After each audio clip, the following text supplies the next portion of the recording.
Well, another important result today, Fabiano Caruana won against FIDE. And, well, first of all, congratulations, you won the game, but how does it feel when you win the game, an important one, and then you see that all your rivals also won? Yeah, I can't do anything about that. For me, it was very important to win this game, just like against Ali Reza. I kind of had to win with the white pieces against both of them. I can't control what happens in the other games. It's like my fate is not in my hands entirely. If Hikaru or Gukesh win both of their last two games, no matter what I do, it's impossible. Does it feel a little bit unfair, like you are trying your best and then they also win?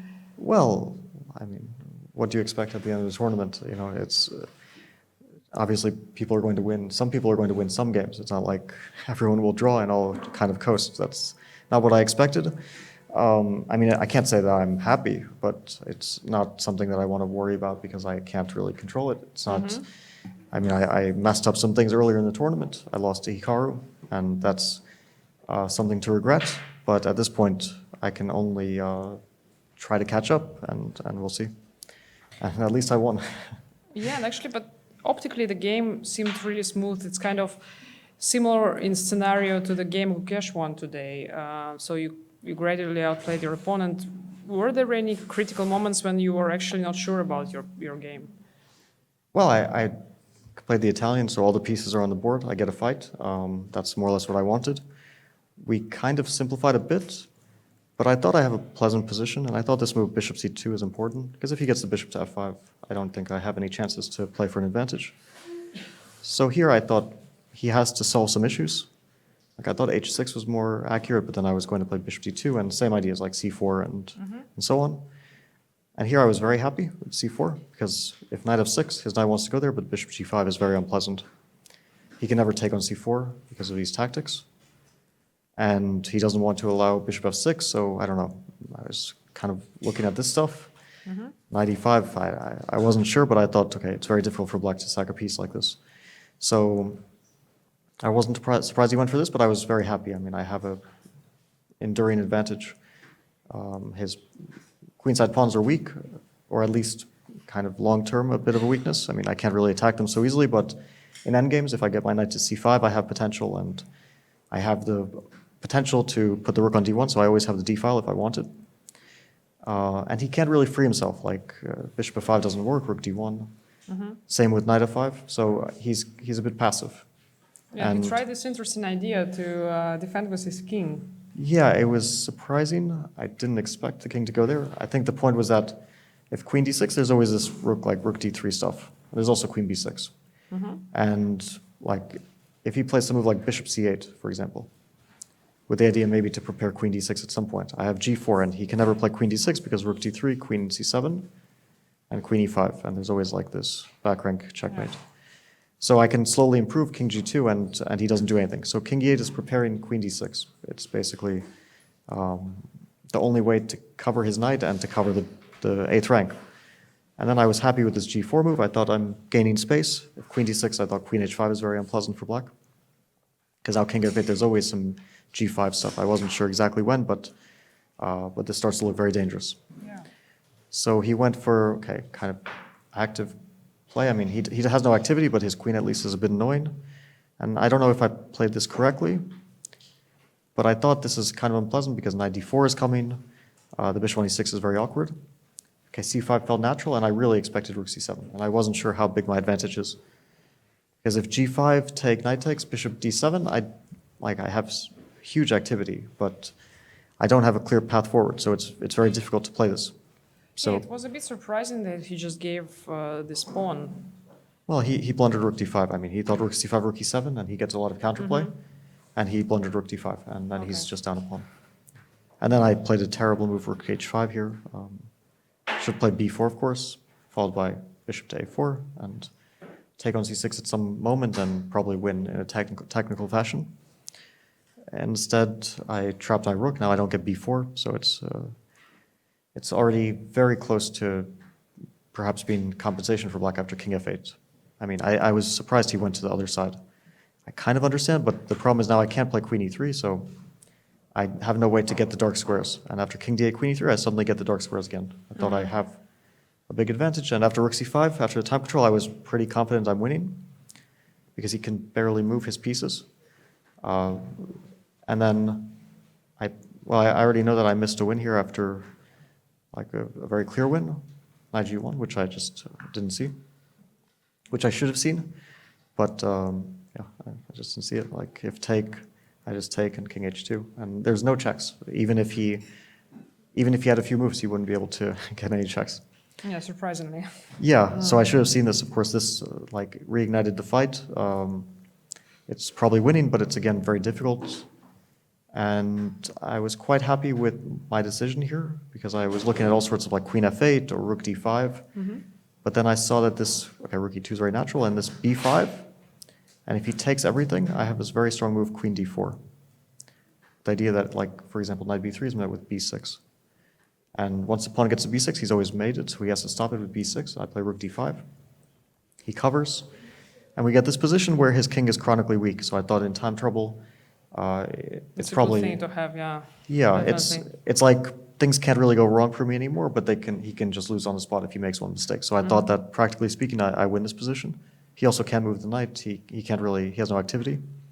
But he should have done this rather than what he did, because this just looks like game over, and I didn't see any move for him. There's almost no like important variations. Just if take, I have knight e6, and here, probably among other things, I have queen d6 with forced mate. And after rook b2, I expected him at least to go for this position, where he's an exchange down. But yeah, it doesn't offer much hope because the rook is so much stronger than the knight in any endgames, and this passed a pawn doesn't really amount to very much. So yeah, that was it. Yeah, well, still, you showed some key moments, but still, it seems like it was a very smooth game. You were never risking anything in this game, and you were always pressing more or less, but you were.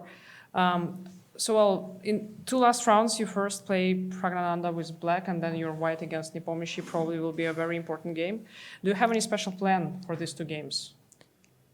Well, I mean, I clearly have to win one of those two games. So that's the most obvious thing, and most likely have to win the last game. But that depends a little bit, but there's very few scenarios where I don't have to win the last game.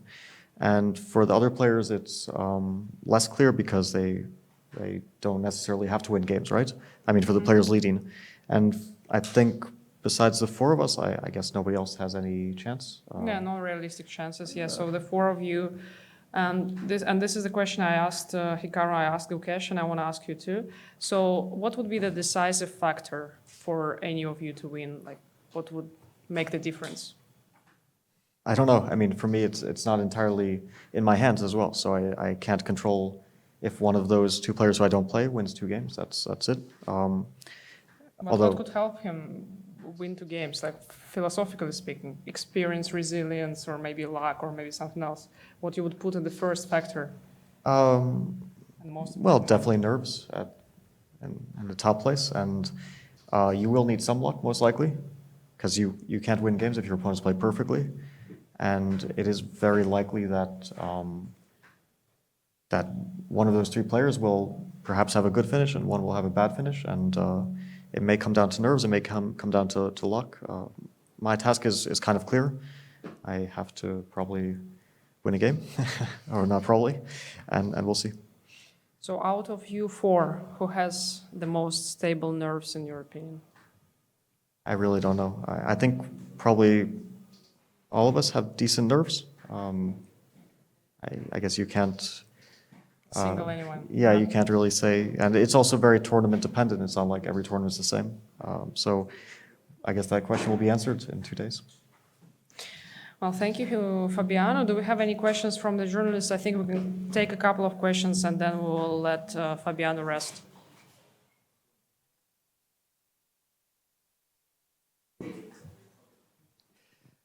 Fabiano, we have tie breaks here if the points are same. How much of that plays a role in your head, like, that the fact that they could all be on equal score and then have the tie breaks? I'm really not thinking about it. For me, that would be a dream to play a tiebreak.